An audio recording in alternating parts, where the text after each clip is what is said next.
Today, Sonia Sotomayor Elementary got a very special donation in honor of a former student.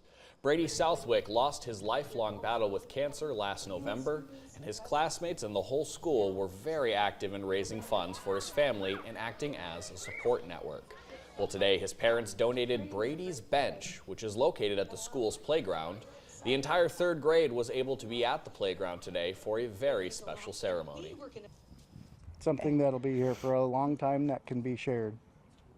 Just how he would have wanted it. Bench is even orange, which his parents say is his favorite color.